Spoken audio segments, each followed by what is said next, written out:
What is good, Broncos country? It's your boy Denver Trav back with another video. Preseason football is finally here, and you can say I'm locked in. Friday night in Atlanta at the Mercedes-Benz Stadium, the Broncos will face off against the Atlanta Falcons. Kickoff is at 5 p.m. Mountain Time, and while a lot of people will sleep on this one because it's just a preseason game, this game is loaded with answers. We're about to get the first real look at the 2026 Broncos under the lights, and there is a ton on the line for a lot of guys fighting for their NFL career. So we're going to break all that down in today's episode. However, if you're new here, make sure to hit that like button, comment, subscribe, turn on notifications, and if you're on mobile, hit that hype button. It helps recommend me to more Bronco fans like yourself. So let's look at the big picture first. Sean Payton already told us his plan. Starters will play around 15 snaps. Bo Nix is sitting this one out, so he will not be playing. He is healthy. He's been practicing. They've been saving his first preseason action for next week at home against the Packers, which is a smart move because in Atlanta, they play on a turf football field.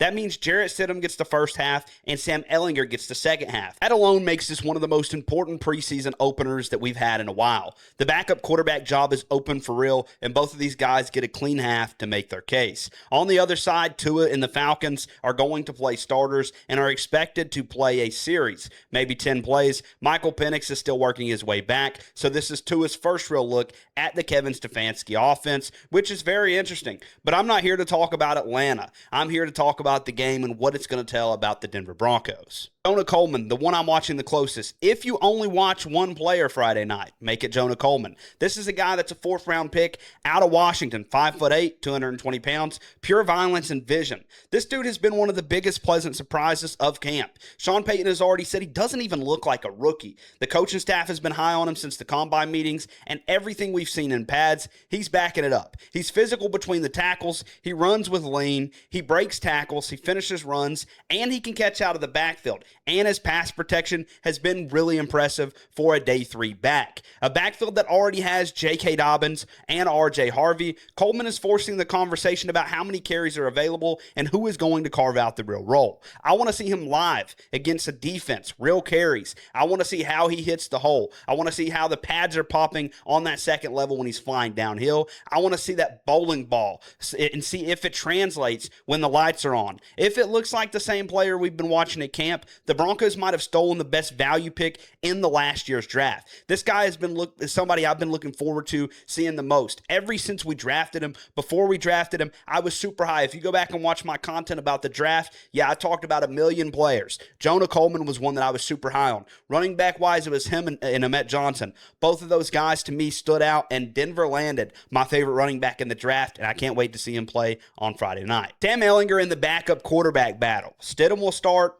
Ehlinger will finish, and I think that's the perfect setup. Jarrett Stidham has been the reliable backup for years, is what Sean Payton has always said. He knows the system, he's made big throws when asked, and he's never been the problem. However, personally, I think that he has been a problem. In that AFC Championship game, a lot of people want to argue that Sean Payton lost us that game. I'll give you the fact that Sean Payton didn't kick the field goal, but that push pass forward from Stidham, he cost us the game there. And then he threw an absolute meatball sub at the end of the game to the defense. So, yeah, I wouldn't be mad if Jarrett Stidham doesn't perform well and Sam Ehlinger outperforms him, because that's personally what I want to see. I want to see Sam Ehlinger has taken that step this summer to be the second string quarterback and be second in the offense at quarterback. Better command, better rhythm, and the ability to extend plays and create when the pocket breaks down is something Payton has always valued. This half for Ehlinger is massive. He needs to show decision-making under pressure, accuracy on intermediate throws, and that he can run the offense clean when it's not scripted. If he comes out and looks decisive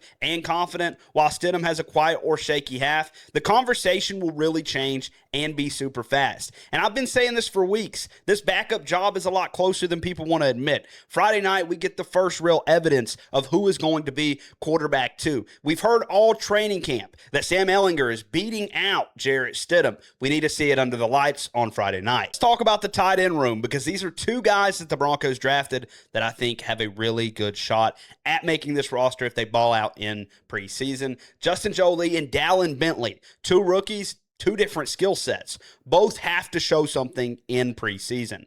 Jolie is a fifth rounder out of NC State, more of the F tight end, the move guy, fluid route runner, good hands, and can work the middle of the field and create the mismatches that Sean Payton loves to have. The Broncos traded up to get him for a reason. He has the traits to develop into an actual offensive weapon and be a long-term weapon, but he needs to prove that he can handle the physicality and the details when it comes to being an NFL tight end. And then you have Dallin Bentley, who is a seventh rounder out of Utah. Bigger move of the inline Y-type tight end, a guy that kind of plays like Hunter Henry, or you could say Adam Troutman's replacement. He played most of last season with the club on his hand after fracturing a finger, and he still produced. The toughness jumps off the tape. He's a guy that's willing to block, he's very athletic, and he can be a threat in the pass game. At 25 years old, he may be a little bit older, but he's a seventh round pick, which means he has to show that he can contribute sooner than later, because if he doesn't, he's going to be in trouble. He's a 25-year-old tight end that was drafted in the seventh round. Currently, the tight end room is crowded. As you would know, the Broncos have Evan Ingram and Adam Troutman, which are both locks in my opinion. And it's going to be a dogfight between Nate Atkins, Lucas Kroll, and Caleb Lohner if he's healthy. And then you have the rookies, Jolie and Bentley. Preseason snaps are going to decide who sticks. Both of these rookies need to play when the ball comes their way. They need to show how they can be on the football field in the pass game. They also need to show how good they can be in the run game. I'm honestly excited to see both of these guys, see them get the extended run in the preseason. This is where you can start to separate the guys that belong on the field from the guys who are just a guy on the roster at camp or maybe a practice squad guy. So I really hope to see Bentley and Jolie ball out. That way they have a very good chance to make this roster, because in my opinion, the tight end room is one of the most mediocre spots on this roster. We know Evan Ingram and Troutman are guarantees to be here, but behind those two guys, and you can even say Troutman outside of being good in pass protection, in run blocking, and in the receiving game,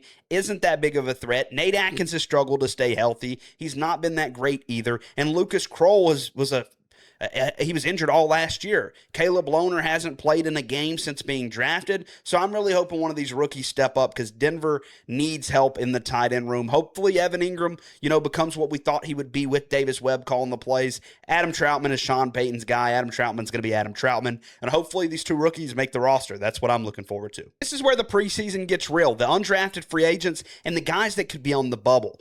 Torian York is one of the more interesting undrafted inside linebackers that the Broncos could use if he is a playmaker. Undersized but physical, high motor, and he's been making plays. Special teams is going to be huge for him. Same story for other guys that are on the defense as well. Even a guy that was drafted as Mr. Irrelevant, Red Murdoch. He's a guy that is very physical, been making plays all over the field in training camp. He needs to continue to do that in the preseason. Yes, he's Mr. Irrelevant, but if a guy like York balls out, that could kind of push Murdoch to the practice squad. Do I think that's going to happen? I don't know. We're going to have to wait and see it play out. You also have a lot of guys that are returners and guys that are going to be special teams players that are very beneficial to this team. When we look at guys like Colby Katzis, Cam Ross, Sean Fresh, there is a lot of players that if they have a couple good games in the return game or in special teams, like Darren Rizzi said a couple weeks ago in his presser, that's where you're going to step apart from guys in preseason. Is if you're making plays in special teams,